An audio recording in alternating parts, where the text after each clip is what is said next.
Hello friends, कैसे आप सब होप से सब अच्छे होंगे। तो देखिए अपना फर्स्ट क्वेश्चन क्या दे रखा है हमें। The resultant of two equal forces, दो इक्वल फोर्सेस दे रखे, inclined at angle alpha is half of the resultant when they are inclined at angle beta. अब जिसने कहा है कि मान ली मैं दोनों फोर्सेस को क्यू क्यू ले लेती हूँ, ठीक है, और एंगल अल्फा के कोरस्पॉन्डिंग रिजल्टेंट मैंने R1 मान लिया और बीटा एंगल के कोरस्पॉन्डिंग इन दोनों का रिजल्टेंट मैंने R2 मान लिया, ठीक है। अब इसने क्या कहा है कि जब बीटा पे इंक्लाइंड होगा तो वो हाफ हो जाएगा इसके रिजल्टेंट। सबसे पहले हम इस क्वेश्चन के अकॉर्डिंग देख लेते हैं कि जब मैं R1 स्केयर करूँ तो क्या हो जाएगा, Q plus two Q Q two into cos alpha, ठीक है। तो फिर अगर मैं यहाँ से बात करूँ तो R1 की वैल्यू कितनी हो जाएगी, यहाँ से डायरेक्ट अगर मैं बात करूँ तो वो हो जाएगी गाइस टू क्यू स्केयर, तो मैं कॉमन ले लूंगी तो यहाँ पे हो जाएगा 1 प्लस कोस अल्फा, ठीक है। ये हो गया। अब ऐसे ही जब मैं R2 को निकालूंगी, तो उसमें भी क्या फोर्सेस तो दोनों यही है, तो मेरा वो हो जाएगा वहां पे बस एंगल क्या है, बीटा है, तो two Q cos square 1 plus cos beta. अब इसने आगे जो बोला है, हमें जो कंडीशन दे रखी, इसने कहा है two R one square equal to R2 square, ठीक है। ये कंडीशन दे रखी, तो इन दोनों को मैं क्या कर दूंगी, इक्वल रख देती हूँ। तो जब हम इन दोनों को इक्वल रखेंगे तो क्या हो जाएगा गाइज, तो two Q square 1 plus cos alpha equal to two Q square into 1 plus cos beta. तो क्यू स्केयर से तो क्यू स्केयर कैंसिल हो जाएगा। अब नेक्स्ट क्या हो जाएगा, 1 प्लस कोस अल्फा, तो क्या हो जाएगा two cos square alpha by two, ठीक है। नेक्स्ट क्या हो जाएगा, अगर मैं दूसरे की बात करूँ तो क्या हो जाएगा 1 प्लस कोस बीटा, तो ये हो जाएगा गाइज मेरा और ये 2 से भी मल्टीप्लाई भी है क्योंकि इसमें एक 2 एक्स्ट्रा रहेगा ना, तो ये वाला है, ठीक है। तो नेक्स्ट अगर मैं इसकी बात करूँ तो मेरा क्या हो जाएगा यहाँ पे 2 into cos square beta by two, ठीक है। तो ओ सॉरी, यहाँ पे थोड़ा जल्दी जल्दी के चक्कर में गड़बड़ रहती है। तो देखिए 2 into cos square beta by two, क्योंकि देखिए गाइस 1 प्लस कोस 2 थीटा क्या होता है, 2 कोस स्केयर थीटा, ये रिजल्ट मैंने यूज किया। तो अब क्या करेंगे, सिंपली टू से तो अपना 2 कैंसिल हो गया। तो अगर मेरे को निकालना, मुझे फॉर्मेट देखना है कि मुझे किस टाइप से निकालना है, तो ऐसे ही ना, cos alpha equal to 2 cos beta equal to 2 cos alpha by 2, इस तरीके से इस फॉर्मेट में होना चाहिए, तो स्केयर में तो नहीं होना चाहिए। तो इसके लिए मैं सिंपली एडजस्टमेंट करूंगी कि 1 प्लस सॉरी 2 वैसे ही काट दिया, इसको हम ऐसे ही रखेंगे 2 कोस स्केयर अल्फा बाई 2, 1 ऐड कर दिया 1 सब्ट्रैक्ट कर दिया, simply 1 plus 2 cos square beta by 2 minus 1। और इसको बस अब क्या करेंगे, अब सिंपली अपने एडजस्ट करते हैं, उसके बाद हम कैलकुलेशन करते हैं, डायरेक्ट लिख रही हूँ गाइस, सिंपल कैलकुलेशन है 2 cos alpha by 2 equal to cos beta by 2, ये रिलेशन आ जाएगा यहाँ पे, ठीक है। तो इसको सोल्व आउट करेंगे तो हम ये रिलेशन आ जाएगा। मैंने सिंपली एडजस्टमेंट कर दी, इसके बाद आप एक बार कैलकुलेट करके देखना। तो 2 कोस अल्फा बाई 2 और कोस बीटा बाई 2 कौन सा ऑप्शन हो जाएगा guys, D option is the correct answer, ठीक है।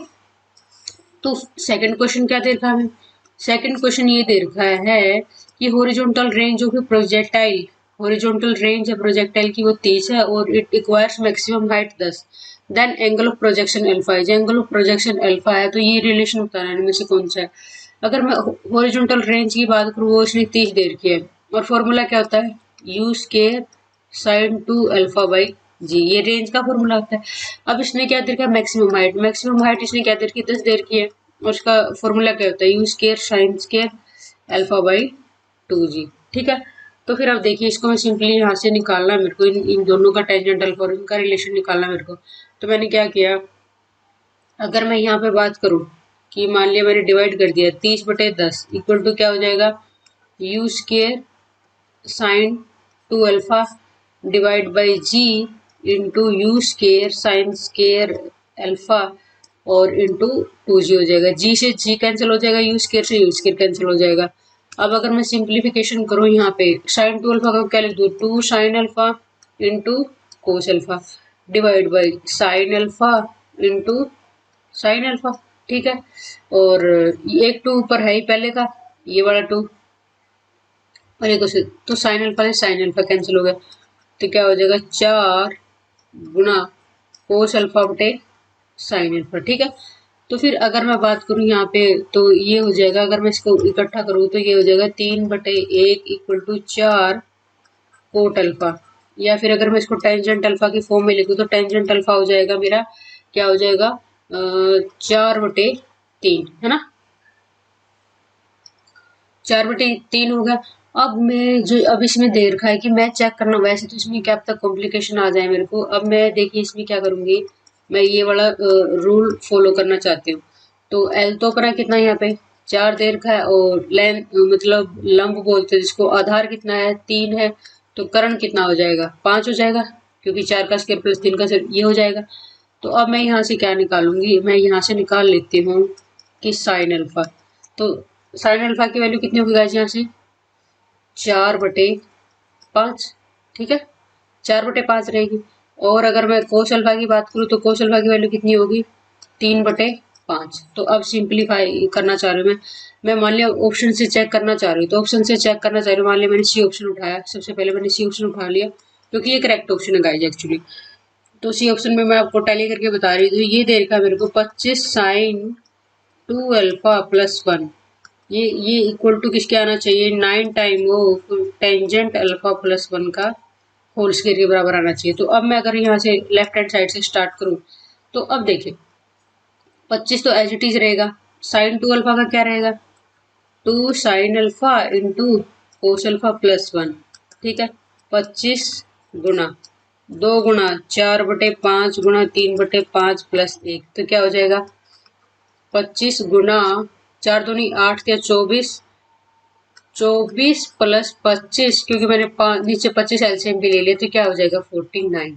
ठीक है, अब अगर राइट हैंड साइड का भी 49 ही आ जाता है तो दिक्कत नहीं होगी। तो देखिए अगर मैं 9 इंटू टेंजेंट अल्फा की वैल्यू कितनी है गाइस 4/3 प्लस 1, इसका स्क्वायर किया मैंने 9 गुना 3 7/3 का स्क्वायर, तो देखिए 9 गुना 49/9 कैंसिल आउट हो गए तो 49 हो गए। Right hand side equal to left hand side, तो अब क्या हो जाएगा मेरा option C is the correct answer हो जाएगा। ठीक है, तो मैं ये कहना चाह रही हूँ कि जरूरी नहीं है कि कभी कभी हम लंबे मेथड से चले तो हम सिंपल मेथड से भी चले तो उसमें भी दिक्कत नहीं रहेगी। नेक्स्ट गाइज, वक्र P equal to a sine psi cos psi की वक्रता त्रिज्या क्या होगी, तो रेडियस ऑफ कर्वेचर निकालना। तो रेडियस ऑफ कर्वेचर क्या होता है गाइज, ये अपना कैलकुलस का टॉपिक है, बट क्वेश्चन आ गया तो हम करेंगे इसको। तो रेडियस ऑफ कर्वेचर का मैं सबसे पहले फॉर्मूला लिख देती हूँ। तो रेडियस ऑफ कर्वेचर का फॉर्मूला क्या होगा, वो होता है, डिनोट कर रही हूँ मैं पीछे, तो ये हो जाएगा मेरा small p plus D square p, यही small p D square p और d साई स्केयर। तो सबसे पहले तो मेरे को p दे रखा है, इसने क्या दे रखा है a साइन साई कोस साई। तो एक बार इसको मैं a 2 से मल्टीप्लाई और 2 से डिवाइड कर देती हूँ, 2 साइन साई कोस साई। ठीक है, तो फिर अब यहाँ से मेरा क्या आ जाएगा, अगर मैं यहाँ पे बात करूँ तो मेरा ये आ जाएगा, इसके इक्वल हो जाएगा a/2 साइन 2 साइन। अब मेरे को जिसमें फॉर्मूले के हिसाब से चलूंगी तो p तो मेरा आ गया, तो अब मैं क्या करना चाह रही हूँ dp/d साई करूँ पहले। dp/d साई किया मैंने तो a/2 इंटू साइन 2 साई का क्या हो जाएगा डिफरेंशिएशन कोस 2 साई, और 2 साई का 2, तो 2 से 2 कैंसिल हो गया, क्या हो जाएगा मेरा a इंटू कोस 2 साई। अब एक बार और डेरिवेटिव लूंगी क्योंकि मेरे को फॉर्मूले के हिसाब से चलना है, dp² साई स्क्वायर, तो क्या हो जाएगा माइनस a, क्योंकि कोस का तो माइनस साइन होगा, minus a sine 2 psi into 2। ठीक है, अब इसकी वैल्यू क्या मैं इसमें पुट कर दूंगी डायरेक्ट, तो क्या हो जाएगा रेडियस ऑफ कर्वेचर हो जाएगा p कितना दे रखा है, ये p दे रखा है a/2 साइन 2 साई। ठीक है, next minus of a sine 2 psi. ठीक है, तो अगर मैं यहाँ से बात करूँ तो साइन 2 साई को मैं बाहर ले लेती हूँ, तो क्या हो जाएगा a/2 -2 है। ठीक है, तो फिर देखिए गाइज मैं आगे क्या कर रही हूँ, यहाँ पे इसमें मैंने किया p इक्वल टू -3/2 a। ठीक है, और इंटू साइन 2 साई है, तो साइन 2 साई को मैं वही 2 साइन साई और कोस साई में चेंज कर दिया मैंने, तो 2 से 2 कैंसिल हो जाएगा। और अगर ये तो इस तरीके से आ रहा है, तो अगर मैं इसका मॉडुलस ले लूँ तो क्या हो जाएगा -3a ये हो जाएगा, और साइन साई और कोसाई। तो साइन साई और कोसाई की मैक्सिमम वैल्यू कितनी हो जाएगी? 1, मैक्सिमम 1 हो जाएगी। तो इसका मॉडुलस लूंगी तो p इक्वल टू 3a या 3p के बराबर हो जाएगा। इसको हम क्या, 3p इक्वल टू 3a के फॉर्मेट में लेते, कैपिटल P, तो इसको हम क्या 3p भी लिख सकती हूँ। ये डमी वेरिएबल होता है ना, कोई इश्यू नहीं रहेगा इसमें, ठीक है। तो ऑप्शन देखिए, ऑप्शन सी इज द मेरा करेक्ट आंसर, ठीक है। Option C is the correct answer. तो एक तरीके से वैसे ये मैंने पी इसलिए लिया है, एक तो ये तरीका है, और दूसरी बात अगर मैं यहाँ से बात करूँ, देखिए एक बार कि मैंने यहाँ से बात की, इसको मैं इस तरीके से भी लिख सकती हूँ, जैसे ये हो गया, ठीक है। तो अब मेरे को ये नहीं पता है क्या, इसका मैंने मॉडुलस इसलिए ले लिया, ये तो 3 आ गया। अब इसकी मैं अगर बात करूँ, ए साइन साई कोसाई, ये मेरी क्या डेफिनेशन ही है, तो इसको क्या मैं लिख सकती हूँ, 3p लिख सकती हूँ। ये वाला मेथड ज्यादा बेटर है, ठीक है, ये वाली चीज हो जाएगी। तो ऑप्शन कौन सा हो जाएगा guys? Option C is the correct answer. Next fourth question मेरे को क्या दे रखा है? फोर्थ क्वेश्चन इसने दिया कि यदि p/2 equal to q/3 equal to r/4, जहां r एक बिंदु पर कार्यरत दो बलों पर p q का परिणामी है, तो r और p के मध्य कोण क्या होगा? p/2 इक्वल टू q/3 और r/4 दे रखा है। r उनका रिजल्टेंट है, ये कह रहा है कि एंगल बिटवीन r और p। देखिए मैं पहले एक बार डायग्राम बना देती हूँ। ऐसे रहता है p, ऐसे रहता है q, इन दोनों के बीच में एंगल होता है अल्फा। अब ये क्या है? रिजल्टेंट है। अब मेरे को ये वाला एंगल बताना है, इसको मैं थीटा मान लेती हूँ, और ये वाला एंगल हम अच्छे से कर चुके हैं। सबसे पहले तो मैं इसमें ये जो दे रखा मेरे को p/2, क्या क्या दे रखा है, p/2 equal to q/3 equal to r/4, इसको मैं t मान लेती हूँ। तो p की वैल्यू कितनी होगी? 2t, q की वैल्यू कितनी होगी? 3t, और r की वैल्यू कितनी होगी? 4t। अब मेरे को ये पता है कि अब सीधी सी बात ये कि अगर मैं यहाँ से r स्क्वायर लिखूँ तो क्या हो जाएगा? p square plus q square plus 2pq cos alpha, ठीक है। तो ये क्या हो जाएगा? 16t स्क्वायर, ये क्या हो जाएगा? 4t square plus 9t square plus ये क्या हो जाएगा? 12t स्क्वायर, पी और क्यू की वैल्यू और कोस अल्फा, ठीक है। तो यहाँ से जब मैं इसको सोल्व आउट करूंगी तो कोस अल्फा की वैल्यू मेरी कितनी आ जाएगी? यहाँ से वो मेरी आ जाएगी 1/4। कोस अल्फा की वैल्यू कितनी आ जाएगी गाइज? 1/4 आ जाएगी, ठीक है। तो अब देखिए, अब कोस अल्फा की वैल्यू आ गई मेरी, और अगर मैं यहाँ से एक और बात है, जब ये टेंजेंट थीटा होता है, वो जब रिजल्टेंट और एक फोर्स के बीच में एंगल निकालना हो तो वो होता है टेंजेंट थीटा, और उसका फॉर्मूला होता है क्यू साइन अल्फा। कर चुके गाइस ये हम, p plus Q cos alpha. तो अब मैं क्या सीधा ही पुट करूंगी, q की वैल्यू कितनी है? 3t, और यहाँ से साइन अल्फा की वैल्यू भी मेरी निकल जाएगी। साइन अल्फा की वैल्यू क्या हो जाएगी गाइस? √15/4 रहेगी, ठीक है। तो √15/4 होगी, और p की वैल्यू कितनी है? 2t, ठीक है। q की value 3t into cos alpha 1/4। जब मैं इसको सोल्व आउट करूंगी तो ये मेरा आ जाएगा 3√15/11, ठीक है। और ये किसके बराबर है? ये मेरा बराबर है टेंजेंट थीटा के। तो थीटा मेरे को निकालना, तो क्या हो जाएगा? Tangent inverse 3√15/11। तो देख लेते हैं कौन सा ऑप्शन करेक्ट है। तो देखिए option B is the correct answer, ठीक है। ठीक है गाइस, ये हो गया अपना। तो नेक्स्ट है अपना फिफ्थ क्वेश्चन। तो इसने कहा है मेरे को कि यदि mu is coefficient of friction for a rough surface then which of the following is true. सबसे पहली बात तो ये है कि फोर्स ऑफ फ्रिक्शन जो हमारा लगता है कि मान लिया बॉडी इस तरफ जा रही है तो फोर्स ऑफ फ्रिक्शन के अपोजिट लगेगा, ठीक है। तो अब ये इनफाइनाइट तो हो नहीं सकता, ठीक है। दूसरी बात क्या होता है कि ये हमारा नेगेटिव नहीं होता, ऑप्शन ये भी होगा। अब तीसरी बात इसने ये मेरे को कहा है कि रफ सरफेस है, तो रफ सरफेस है तो जीरो तो नहीं होगा। तो कौन सा ऑप्शन होगा? C option is the correct. और वैसे भी क्या होता है, अगर मैं बात करूं तो अगर रफ सरफेस है तो इसका ग्रेटर देन जो कोफिशिएंट होगा ग्रेटर देन जीरो, तो कुछ ना कुछ फ्रिक्शन तो होगा। और इसमें क्या होता है? मैक्सिमम क्या होता है? मैक्सिमम 1 हो सकता है, मैक्सिमम 1 हो सकता है, ठीक है। तो option C is the correct answer. 6 question क्या देखा मेरे को, इसने दिया कि which of the following forces should not be omitted in equation of virtual work. कि वर्चुअल वर्क के केस में, वर्चुअल मतलब इमेजिनरी वर्क, ऐसे इस तरीके से बोलते हैं, उसमें क्या चीजें हम नहीं कर सकते? टेंशन इन इलास्टिक स्ट्रिंग नहीं, हम पढ़ चुके हैं कि स्ट्रिंग्स में टेंशन का तो काम होता है। थ्रस्ट ऑफ ए रोड, तो mutual reaction between two bodies eight their point of contact the reaction way smooth surface. अब आप लोगों को अगर मैं बात बताऊं तो नई इसमें चीज कौन सी है? नई चीज इसमें ऑप्शन बी है। नई चीज इसमें ऑप्शन बी है, क्यों? क्योंकि जब हम स्ट्रिंग का टॉपिक करते हैं टेंशन आ रही है मेरे को, म्यूचुअल रिएक्शन भी होती है दो बॉडी के ऊपर, कि अगर एक उस पर फोर्स लगा रहा है तो दूसरा उस पर वापिस लगा रहा होता फोर्स। तीसरा क्या? रिएक्शन ऑफ स्मूथ सरफेस, ये भी लगती है। रिएक्शन तो हर सरफेस पे लगती है, तो कौन सा है इसमें? हम ये तो अलग चीजें हैं और ये इस अलग उसके एक है। और ये मान लिया म्यूचुअल रिएक्शन है between two bodies of their point of contact, मतलब वो एक दूसरे को न्यूट्रलाइज कर देती है, उसका भी असर नहीं हो सकता। ठीक है, तो वर्चुअल वर्क में जो रोड का थ्रस्ट है, रोड के थ्रस्ट को हम नहीं छोड़ सकते। ठीक है, तो नेक्स्ट गाइस देखिए अपना क्वेश्चन 7। तो इसने क्या कहा? इसने कहा if radial and transversal velocities of a particle are always proportional to each other. हमें पता है कि ये कह रहा है कि अगर रेडियल और ट्रांसवर्सल, जैसे इसके इसने ये कहा है कि रेडियल तो क्या हो जाएगा? ऐसे घूमे, है ना, है ना, और मतलब सॉरी, रेडियल तो क्या इसके अंदर ही अंदर चल रहा है मेरा, और ट्रांसवर्सल क्या भी ऐसे भी घूम रहा है।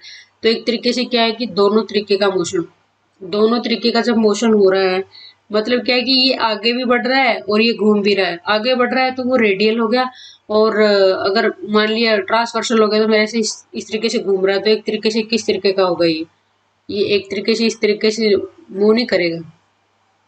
तो इनमें से वो कौन सा है? पैराबोला भी नहीं होगा, ये सर्कल भी नहीं है, हाइपरबोला भी नहीं, तो क्या होगा? Equi angular spiral.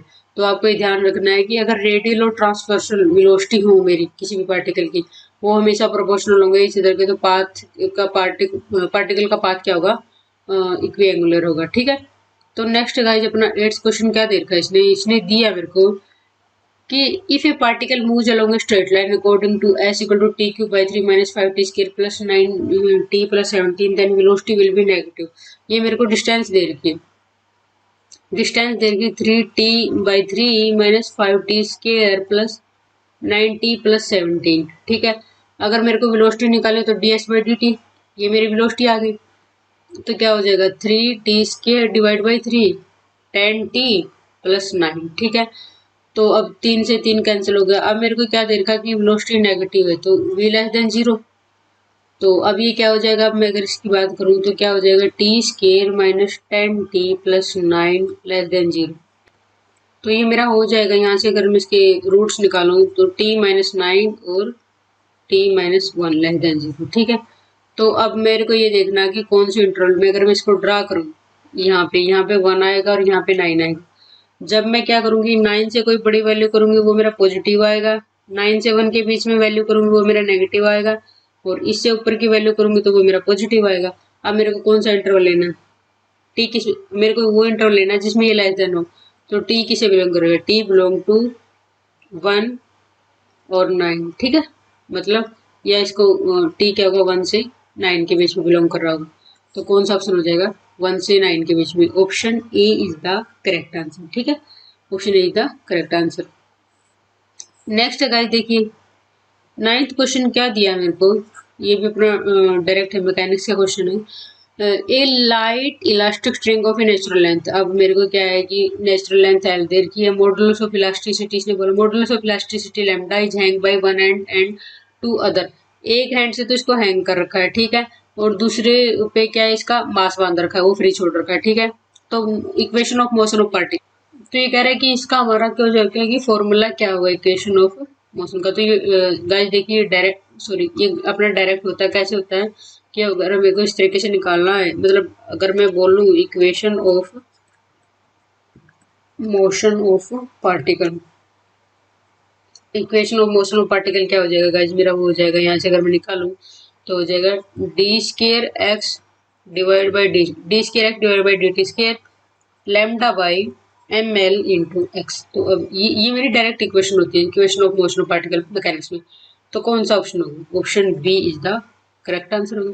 ठीक है, लास्ट वन क्वेश्चन। तो लास्ट वन क्वेश्चन देखिए इसने क्या दिया है, इसने कहा कि एक particle, A particle is projected in a direction making an angle alpha with origin के साथ एंगल अल्फा बना रहा है। Its horizontal range is R, इसकी हॉरिजॉन्टल रेंज आर दे रखी मेरे को। It passes through P Q, तो टेंजेंट अल्फा बताना मेरे को। कोई पार्टिकल है, अब सीधी सी बात है, कोई पार्टिकल है, इसने कर दिया प्रोजेक्ट, ठीक है।